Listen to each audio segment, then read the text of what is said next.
Salut les devins, c'est Saikyo. Il est l'heure pour moi de vous proposer ma review de l'épisode 121 de Dragon Ball Super. Autant vous le dire direct, cet épisode était vraiment excellent, sûrement le meilleur du tournoi du pouvoir jusqu'à présent, et peut-être le meilleur ou un des meilleurs depuis même tout Dragon Ball Super. Je sais que certains vont préférer l'épisode 110 avec l'Ultra Instinct, je sais que d'autres vont aussi préférer l'épisode avec Végéto et Seiji Blue à l'époque dans l'arc Mirai Trunks, mais vraiment cet épisode-là était quand même pour moi un des meilleurs, et je me répète encore une fois, si ce n'est le meilleur de la série. Et Monsieur Toshio a encore fait ses preuves justement à l'écriture de l'épisode, c'est ça qui est très important, par-dessus l'animation, par-dessus les musiques, de toute façon elles étaient très réussies. Mais par-dessus tout ça, c'est l'écriture, la manière dont il nous est raconté qui est le plus intéressant, et j'ai trouvé que c'était juste parfait. Donc au final cet épisode pose le cadre, tout simplement le cadre de la fusion, la deuxième partie de la fusion en fait, de Panchiareta, je crois qu'il s'appelait comme ça la semaine dernière, les trois robots fusionnés, cette fois-ci qui fusionnent avec Paparoni, suite à leur défaite. Au final, c'était le scénario le plus simple et le plus prévisible qui s'est réalisé, et tant mieux, parce que c'est vrai que les théories, je vous en avais parlé, les théories sur Freezer, etc., sincèrement, c'était pas du tout mon truc, et déjà, une fusion à 4 corps, 3 robots avec un humanoïde, la Paparoni, c'est déjà très poussé, alors imaginez si l'autre, il avait prélevé l'ADN de Freezer et tout, ça menait à rien. Donc je suis satisfait déjà du résultat, et pendant que toute la team Univers 7 se demande ce qu'il se passe, eh bien Anirasa est en train d'être formé. Cette espèce de monstre, au final, on ne l'a pas qualifié dans l'épisode de robot, de cyborg, d'humanoïde, de quoi que ce soit. Il a vraiment plus pris la place d'un monstre gigantesque. Et niveau de la taille, je sais pas ce que vous en avez pensé, il était beaucoup plus petit, je trouve, que Ribrianne quand elle est devenue géante. Il était peut-être de taille Ozaru, par exemple Vegeta Ozaru, un truc comme ça à l'époque. Mais ce que j'ai vraiment trouvé cool, contrairement à toutes les batailles de géants auxquelles on a droit d'habitude, pas que dans Dragon Ball, dans les animés et mangas en général, c'est que ce monstre géant, il était super puissant, d'ailleurs on le verra plus tard, mais il était aussi super rapide, et c'est ça qui était cool.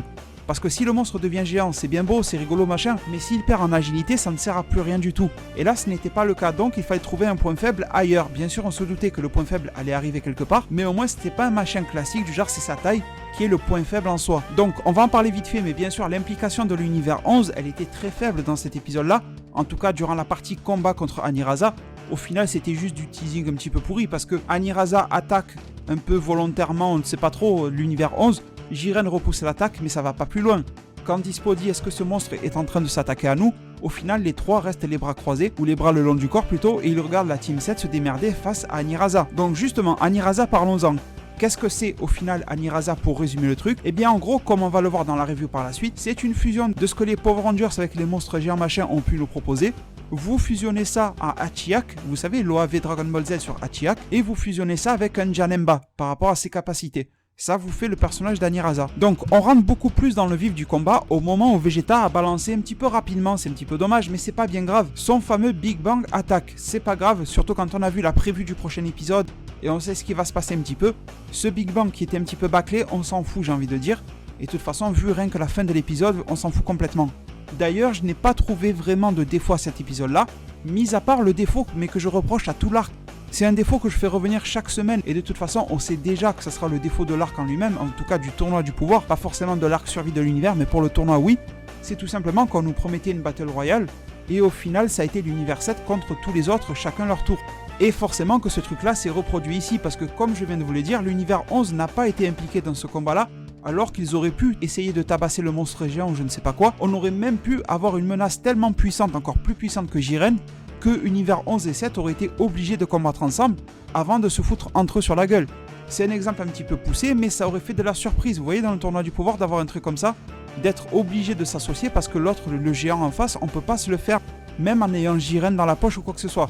Bon, ça n'a pas été le cas, mais si on fait abstraction de ce défaut qui est propre au tournoi, mais pas à l'épisode 121, eh bien l'épisode 121 était juste parfait. Dès le début du combat, on commence à se rendre compte que le monstre tabasse très fort, il tabasse tout le monde, et on n'arrive pas à faire grand chose contre lui. Du coup, qu'est-ce qui se passe côté de la Team Z? Et ça, c'est même la plus grosse qualité de cet épisode 121, c'est tout simplement que même si, comme je le disais, c'est encore l'univers 7 qui se bat contre notre univers, et bien là, on a vu l'univers 7 se battre ensemble. On a vu du vrai travail d'équipe. Alors, du travail d'équipe, on en a un petit peu vu par-ci par-là dans tout le tournoi, mais c'était plus par équipe de deux. On avait Piccolo et Gohan quelque part, on avait C18 et C17 quelque part. Et en plus, on avait l'impression que c'était un petit peu au rabais, c'était un petit peu bâclé, c'était un petit peu court à chaque fois. Mais là, l'épisode était centré sur tout ce qui reste de la Team 7 et ils se sont battus ensemble tout le long, du début à la fin. Et là, j'avais l'impression que c'était vraiment du travail d'équipe qui nous a été montré de manière généreuse. Pas on en met un petit peu pour faire plaisir comme ça et on enlève et on passe à autre chose. Non. Là, on avait ce qu'on voulait de ce tournoi du pouvoir. Et bon, première phase justement de ce travail d'équipe se passe sans Freezer, mais ça viendra plus tard. Et ça se passe avec des pouvoirs plutôt intermédiaires, c'est-à-dire que Vegeta est en Super Saiyan de niveau 1, même pas SSJ 2 d'après ce que l'on voit. Goku passe en SSJ God, et c'est pour ça que c'est dommage que Vegeta n'a pas le SSJ God dans l'anime, contrairement à la version manga de DBS. Parce que même si Vegeta a le SSJ Blue comme Goku, on parle pas d'Ultra Instinct, on s'en fout. Mais en termes de transformation Saiyan, etc., ils sont à égalité. À la limite, le SSJ3, c'est plus un délire de fan. On a envie de voir Vegeta SSJ3, mais on sait que c'est pas pratique, ça perd la stamina, etc. Alors que le SSJ God, c'est une forme pour se battre qui est plus puissante que le SSJ3, et vous gérez votre stamina très facilement comme si vous étiez un SSJ2. Mais ça, Vegeta ne l'a pas, contrairement au manga, et je trouve que c'est un petit peu aussi un défaut de l'anime, et peut-être aussi un mauvais choix côté de la animation. Je ne sais pas pourquoi ils font ça, mais en tout cas, c'est un défaut, je trouve. Et à partir de là, la Team Univers 7, il va moyennement fort, on va dire ça comme ça. Sauf que bien sûr, ça ne marche pas, même s'ils attaquent dans tous les sens, et que Anirasa avait l'air un petit peu perturbé, eh bien, il a des capteurs, les espèces de boucles, enfin de talismans, je sais pas quoi, de cristaux collés à ses oreilles, là, un petit peu vert. Ça lui permet de balancer des ondes et ce genre de choses, même C17 il l'expliquera, un petit peu comme les dauphins, et ça permet de capter un petit peu tout le monde qui peut l'attaquer en même temps. Mais j'ai envie de faire une remarque qui n'a pas été faite dans l'anime, c'est que c'est bien beau que Anirasa arrive à capter tout le monde, mais il est quand même super rapide. Parce que c'est bien beau de voir où sont placés les ennemis, de les détecter, mais il faut aussi avoir la vitesse qui va avec pour pouvoir les contrer. Pour ceux qui ont vu Naruto et qui se rappellent de la première fois, si je dis pas de conneries, où Sasuke et Rock Lee se sont battus, il y avait Sasuke qui avait les Sharingan, il arrivait un petit peu à voir les coups de Rock Lee partir, mais il n'arrivait pas à les bloquer parce que ça allait trop vite. Donc là c'est l'inverse, ça veut dire que Anirasa est capable de voir, mais en plus de contrer. Donc il a la puissance et la vitesse suffisantes pour tout ça. Et donc tout à l'heure je vous disais que ce monstre-là, par le fait qu'il soit géant, qu'il s'en prend à une équipe de héros, etc. en même temps, ça me faisait penser à Power Rangers. Je vous ai souvent dit aussi que son design me fait penser à Hachiak, et je vous ai aussi parlé de ses capacités qui ressemblent à celles de Janemba. Et bien là, justement dans l'épisode, on arrive à cette phase Janemba, où il arrive à envoyer des coups, à déformer l'espace, et à faire en sorte que ses coups de poing, en quelque sorte, se téléportent et arrivent directement dans la gueule de celui sur qui il veut taper. C'est exactement la même chose que ce que pouvait faire Janemba. Donc la animation n'arrête pas de s'amuser avec ces espèces d'hommages qu'elle fait, comme Kale était un hommage à Broly, etc. Mais ce n'est pas non plus une repompe, c'est-à-dire que regardez Kale maintenant ce qu'elle est. Elle n'est plus le double de Broly comme on la voyait au début. Et en fait, Dragon Ball Super est rempli d'hommages un petit peu comme ça, temporaires. Vous voyez, je pense que le plus long des hommages aura peut-être été celui de Goku Black avec Thalès. Enfin, je ne sais pas vraiment si la animation a voulu reproduire un Thalès avec Goku Black. Mais en tout cas, tous les autres hommages qu'on a eu de cette manière-là et références n'ont pas duré très longtemps. Donc je pense que même si ça fait crier beaucoup de fans de voir des choses comme ça, la animation armée de Toriyama, etc., essaie justement de rendre canon, j'ai envie de dire, je sais pas si c'est le bon terme, mais de faire partie de l'histoire de Dragon Ball Super et de Dragon Ball tout court, de la chronologie, des choses qui ne faisaient pas partie à la base de ça, mais par des moyens détournés, c'est-à-dire que d'un coup il revient pas Janemba, Broly n'est pas devenu canon, je ne sais pas quoi. Et ça c'est vraiment des choses qui me plaisent tout simplement parce que c'est pas juste du fanservice pour faire bien, c'est pour nous apporter des choses qui nous ont manqué dans la série. Bon bref, à partir de là, Goku en forme SSJ God a failli se faire éliminer, on ne sait pas trop, mais Freezer est là et le remet dans le bain du combat, bien sûr avec cette espèce de running gag à chaque fois du genre ma main a glissé, mon pied a glissé, etc. À chaque fois qu'il fait un coup contre la Team Univers 7, il dit des conneries comme ça, et j'ai trouvé cette entrée en scène de Freezer très classe. Et d'ailleurs Freezer a dit aussi une chose, il a encore reconfirmé qu'il avait besoin que Goku reste sur ce ring du tournoi du pouvoir. Donc oui, le plan de Freezer ne peut pas s'exécuter sans Goku, et même sans les membres les plus forts de la Team 7, mais en particulier Goku. Au fait, j'ai failli oublier dans ma review, je vous parlais de Hachiak. Et en plus du design, il y a eu aussi une référence, alors j'ai pas la phrase exacte, mais j'espère que vous me ferez confiance. Tout simplement, à un moment dans l'épisode, il a été dit une phrase du genre « Nous devons absolument l'attaquer tous ensemble si nous voulons gagner, etc. » C'est exactement mot pour mot ce qui avait été dit dans l'OAV sur Hachiak. Ça refait un petit peu comme Kale et Broly qui redisaient les mêmes phrases que Broly, les mêmes poses de combat et ce genre de choses. Bon, je reprends sinon, dans la suite de l'épisode, Goku demande à Freezer de l'épauler, etc. et d'aider la Team Univers 7, c'est un petit peu pour ça qu'il est là, sauf qu'il faut rien depuis le début. Et Freezer, il a pas l'air si chaud que ça, parce qu'on sait, on a très bien compris, nous, que Freezer veut s'économiser. Mais Anirasa s'en prend directement à lui, et Freezer est un petit peu touché au cœur, c'est-à-dire que Anirasa considère Freezer comme étant le plus faible d'entre eux, que peut-être il pourrait se l'éliminer. Après tout, Anirasa n'est pas si bête que ça, vu qu'il a assimilé l'intelligence artificielle des 3 robots, plus l'intelligence humaine très développée de celle de Paparoni. Donc même s'il a l'air écervelé, je crois qu'il a même pas prononcé un mot, si je vous dis pas de bêtises, que des cris, des choses comme ça, il doit être quand même bien intelligent. Et il a dû voir que Freezer ne foutait rien, et il a dû se dire, s'il fout rien, c'est qu'il est le plus faible et qu'il reste en retrait de peur de se faire mal ou quelque chose comme ça. Sauf que bien sûr, on savait très bien que Anirasa est mal tombé. Et là, tout d'un coup, l'épisode est passé sur une phase en mode attaque des titans. C'était un petit peu bizarre, tout simplement parce que tout comme la scène d'ouverture de l'attaque des titans de Shingeki no Kyojin, eh bien Anirasa attrape C18 et il veut la bouffer. Alors la scène en soi elle est cool, et j'ai beaucoup aimé cette réaction là du monstre Anirasa, sauf que j'aurais aimé avoir une explication supplémentaire, c'est-à-dire à quoi ça servait de bouffer C18. Est-ce que c'est pour l'assimiler? Est-ce que c'est pour la foutre dans une espèce de poche, une espèce de prison en fait, à l'intérieur du corps d'Anirasa? Ou est-ce que c'était tout simplement pour la tuer? Et vous voyez déjà où je veux en venir, c'est tout simplement que tuer est interdit au tournoi du pouvoir. Donc s'il la bouffe, qu'il la mâche, qu'il lui broie les os et tout ce que vous voulez, et qu'il la tue, ça pose un gros problème. Donc j'aurais aimé avoir ce supplément d'information là. C'est pas très important, mais j'aurais bien aimé l'avoir quand même. Et à partir de là, on a senti que le relationnel émotionnel entre C17 et C18 se développait de plus en plus, et qu'on se dirigeait aussi vers la fin de C18. Quand ça devient un petit peu trop émotionnel comme ça, c'est que un des personnages va se faire éliminer très bientôt. En tout cas, dans la poursuite de l'épisode, et ça c'est quelque chose que j'ai aussi beaucoup aimé, c'est le fait que Anirasa avait des tas et des tas de techniques, et des tas de stratégies. Au final, Anirasa n'a pas été comme tous les ennemis qui se répètent dans leur manière d'attaquer, il a tenté plein de choses et plein de choses nouvelles. Après le coup qui se téléporte à la Janemba, et bien là il a fait une énorme vague de ki qu'il a envoyé et qui s'est divisé en vague de ki, qui s'est encore surdivisé en vague de ki. Donc il y avait aussi cet effet de surprise et de puissance en même temps dans cette attaque-là, et c'est ça qui a pu prendre C17 pas à revers, mais par surprise en tout cas, et faire en sorte de nous mener à la fameuse scène tant attendue d'élimination de C18. C'est un petit peu dommage parce qu'au final c'est C17 qui allait se faire éliminer, et C18, bon, elle a très bien réfléchi, elle s'est dit je vais me sacrifier, me faire éliminer, parce qu'elle sait très bien et pertinemment que son frère est sûrement un meilleur stratège que elle, mais surtout qu'il est beaucoup plus fort, rapide et tout ce qu'on veut au combat. Pour moi, ça n'est pas du tout étonnant que C18 suive Piccolo dans la liste des éliminés. J'aurais même préféré que ce soit Piccolo après elle, mais bon, en tout cas, ça me paraît logique maintenant que c'est fait. Et surtout, ça met fin maintenant à la deuxième théorie, qui était encore en vie jusqu'à il y a quelques jours, la fameuse théorie de l'opening, parce que selon l'opening de Dragon Ball Super, C17 devait être celui qui allait se faire éliminer maintenant. Vous savez, ceux qui tiennent des boules de cristal dans l'opening, je vous en ai parlé en vidéo il n'y a pas longtemps. Eh bien la liste a été totalement cassée étant donné que C18 est parti avant C17. Donc ni l'ending ni l'opening nous auront révélé l'ordre des éliminés, et j'ai envie de dire c'est tant mieux. Moi je suis pour que l'opening nous montre des pistes de qui va se faire éliminer, etc. Voire même nous révèle l'ordre, mais alors faut que ça soit quelque chose de super bien caché. Juste tenir une boule de cristal et ça y est on sait qui se fait éliminer, je trouve ça un petit peu trop facile et même un petit peu con, dans le sens où je sais pas, on n'a même pas eu besoin de se casser la tête pour comprendre ce qui allait se passer ou quoi que ce soit, vous voyez ce que je veux dire? Bon, à partir de là, on a eu le gros du combat qui a commencé. Au moment où on pensait que ça ne pouvait pas devenir pire, il y a tout simplement Anirasa qui se fait pousser des ailes. On ne sait ni comment, ni pourquoi, enfin pourquoi oui, mais on ne sait pas comment en tout cas. On comprend que son ki a sûrement encore augmenté au même moment, et Anirasa prépare son attaque de ki maximale. Au final, ses ailes ne servent à pas grand chose, si vous regardez bien. Mis à part aller en hauteur et balancer une vague de ki, parce qu'il veut détruire l'arène, etc., j'ai bien compris que c'était ça le plan. Mais après, en soi, ce que je veux dire, c'est qu'il n'a pas utilisé ses ailes comme un avantage par rapport à ses ennemis, pour tout simplement pour voler un petit peu partout, alors que les autres sont cloués au sol. En fait, à ce moment-là, Anirasa m'a fait énormément penser à Nosferatu, en particulier dans Final Fantasy VIII, le jeu sur PlayStation 1 à l'époque, je pense que beaucoup d'entre vous connaissent. Il a exactement le même design, c'est-à-dire un petit peu comme un monstre sorti de l'enfer avec des ailes un petit peu rougeâtres, roses là, machin, et il envoie une boule d'énergie qui est noirâtre et un petit peu rouge en même temps et tout ça, un petit peu comme Nosferatu le faisait dans Final Fantasy. Et de l'autre côté, l'animation et aussi les dessins sont devenus fous. Toute la team Univers 7 s'est mise en full power.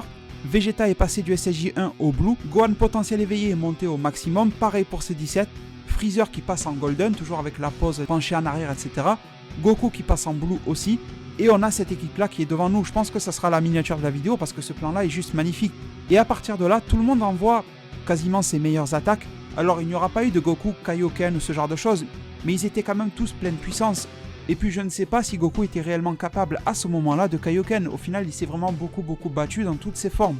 Et là, on a eu du classique Dragon Ball, j'ai envie de vous dire, une énorme vague de ki qu'il faut contrer. Et chacun pousse des deux côtés, ça crie comme des cinglés. Il y a des plans de fou, des trucs trop beaux, vraiment très jolis, j'ai vraiment adoré. Je vais revoir encore cet épisode plusieurs fois. Et bien sûr, se pose la question de quelle est la puissance de Anirasa. J'ai envie de vous dire que je m'en fous, en fait c'était tellement bien fait que je m'en fous totalement. Mais c'est vrai que je me pose la question, si on avait foutu Anirasa en 1 contre 1 face à Jiren, est-ce que Anirasa aurait été capable de lui poser quelques problèmes? Alors, je suis convaincu que Jiren gagne face à Anirasa. Mais je pense quand même que Jiren aurait dû se bouger un petit peu pour le battre. Parce que quand vous voyez qu'il y a Golden Freezer, c'est plus que Golden Freezer, c'est le vrai Shin Golden Freezer. Il y a Gohan potentiel éveillé C17 qui a donné son maximum. On ne sait pas trop jusqu'à quel niveau ça va, mais il était au maximum. Vegeta Blue et Goku Blue qui envoient chacun leur meilleure vague de ki. contre une seule vague de ki de Anirasa, et ça fait jeu égal, voire même Anirasa aurait peut-être pu gagner si C17 n'avait pas pris le devant sur le combat. Donc la force de Anirasa est totalement cheatée. Je vais reprendre encore l'exemple des Saiyans de l'univers 6 et de leur progression. La progression de Anirasa sort vraiment encore plus de nulle part que celle des Saiyans, on ne peut pas dire le contraire. Fusion ou pas, quand vous additionnez 3 robots avec Paparoni, pour moi c'est pas censé donner ce niveau de puissance là. Et d'ailleurs au fait ça sera une bonne leçon pour l'univers 4 qui n'a pas arrêté de faire avec Itera, la souris, qui n'a pas arrêté pendant 6 mois de faire des sourires bizarres, des machins, de dire qu'ils avaient un super plan. Au final ils avaient que dalle, ils se sont fait éliminer. Et l'univers 3 qui n'a jamais ouvert sa bouche, ils nous ont sorti Anirasa, et je suis certain que Anirasa aurait pu claquer Toppo par exemple, vous voyez. Donc comme quoi aussi la leçon, même si je suis pas d'accord avec le traitement de l'univers 4, c'est que ceux qui parlent le moins sont sûrement ceux qui sont capables du plus, donc en ça c'est pas mal aussi. Donc qu'est-ce qui se passe? Les vagues de ki sont plutôt à égalité avec un avantage pour Anirasa, et C17 se rend compte qu'il y a quelque chose par rapport au front de Anirasa, et dans une scène épiquement cool, j'ai envie de vous dire, vous avez vu par vous-même les plans et tout, l'animation, tout était superbe, les musiques qui allaient bien, c'était vraiment le moment épique de l'épisode. T'as les mecs qui sont en full power en bas avec leur vague de ki, et C17 qui prend les devants, avec sûrement un petit peu d'énervement et de rancœur pour l'élimination de sa sœur, mais qui fait preuve d'intelligence et de sang-froid. C'est pas juste je me lance comme ça parce que j'ai perdu un être cher, c'est pas ça. Comme il le dira plus tard, grâce aussi à son instinct de cyborg et tout ça, il a pu se rendre compte qu'il y avait quelque chose dans le front d'Anirasa qu'il a pu briser. C'est ce fameux générateur d'énergie. À partir de là, l'énergie d'Anirasa commençait à tomber en flèche, et ça a permis à la team de l'univers 7 de prendre le dessus sur la vague de ki. Voilà pourquoi ils ont gagné. Et c'est pour ça que je vous disais, si on a Anirasa avec son générateur là d'énergie qui fonctionne bien face à Jiren, c'est compliqué. Ça sera une victoire de Jiren, mais ça sera quand même très compliqué parce qu'il a fallu que ce générateur pète pour que la team univers 7 arrive à faire quelque chose. Donc les devins, nous voici à la fin de l'épisode. Anirasa est éliminé, ou plutôt Kotsukai, Pancha, Borareta et Paparoni. Ils sont tous éliminés, on a droit à la scène habituelle de destruction, la même tête, exactement les mêmes plans et même des scènes sur le Daishinkan, les Zeno qui sont heureux comme des petits enfants, etc. Et là, quelque chose, j'ai pas envie de dire d'inattendu parce que j'en avais fait la prédiction il y a plusieurs mois, mais en tout cas quelque chose qui nous a surpris parce qu'on avait mis cette idée-là de côté, tout simplement le fait qu'il est sorti un Akaishin du corps, enfin du robot, en tout cas de Mosco. Et je suis très content que l'auto-animation et bien sûr Toriyama aient pris cette direction-là, pas pour dire « Ah, j'ai réussi ma prédiction », tout simplement parce que je trouve que c'est une idée super réussie. En plus, j'aime beaucoup le design qui a été donné à ce Akaishin-là. On peut supposer qu'il est nettement plus faible que les autres et qu'il avait aussi besoin de ce robot-là pour être un petit peu plus balèze et haut niveau. Mais ça correspond tout à fait à son univers d'utiliser des artifices robotiques. Et l'autre chose qu'il faut savoir, c'est qu'il a été révélé aussi que ce Akaishin s'appelle Mule. Donc ce qu'il faut comprendre, c'est que le robot s'appelle Mosco et lui s'appelle Mule. Et même si j'y connais rien en alcool, j'ai regardé sur internet et il y a un cocktail qui s'appelle Mosco Mule. Ça parlera peut-être à certains d'entre vous, je ne sais pas. Donc tout était bien réglé et précis, c'est pas Toriyama qui a sorti ça au dernier moment. Le jeu de mots était fait, tout était fait depuis le début. Donc ce que j'ai aussi beaucoup aimé, en plus des qualités que j'ai citées précédemment, c'est le fait que les scénaristes sont toujours capables de nous surprendre et ça fait extrêmement plaisir. Franchement, j'espère vraiment que vous n'avez pas été déçus par cet épisode-là parce qu'il était superbe, je trouve. Enfin bon, la fin de l'épisode est là et j'ai beaucoup aimé aussi la réaction de Campari, enfin avec Mule et tout ça, cette espèce de relationnel que j'ai senti entre les deux. Et là, bien sûr, se lance le combat, ou plutôt la confrontation, entre l'univers 11 et l'univers 7. J'ai été surpris du fait que Jiren prenne la parole comme ça. On savait qu'il était fier et tout ça, mais il est quand même plutôt silencieux d'habitude. Mais là, il a été un petit peu défiant du genre, t'as pris goût à la victoire Goku, mais peu importe combien de fois tu vas faire ça, contre moi ça ne marchera pas. Et peu importe combien de fois tu reviendras te battre contre moi, ça ne marchera pas non plus. En gros, c'était ça le message de Jiren. Et c'est sur cette ombre-là de confrontation que l'épisode nous a laissé. Alors, je ne parlerai pas de la prévue de l'épisode 122. D'ailleurs, pas d'épisode la semaine prochaine. Pour le nouvel an, tout ça, il n'y a pas d'épisode.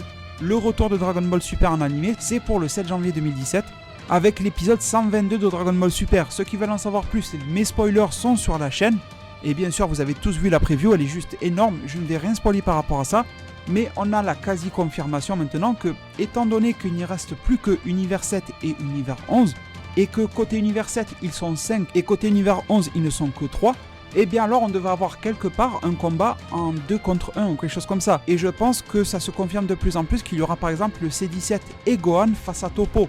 Je pense que c'est la configuration qui convient le plus, étant donné que ce sont les deux plus faibles entre guillemets de cette bande-là, et que l'on sait déjà, sans spoiler, contre qui vont se battre les autres, si vous voyez ce que je veux dire. Donc en tout cas les devins, je suis extrêmement content de cet épisode 121 de Dragon Ball Super. J'espère que vous aussi. En tout cas j'ai vu vos réactions sur les réseaux sociaux et vous étiez super heureux de le voir. je passerai bien sûr tous vous lire dans la zone commentaire de cette vidéo là. Je vous remercie déjà tous par avance pour vos soutiens, vos likes, c'est super important. Prenez tous super bien soin de votre futur et à plus pour de prochains arts divinatoires.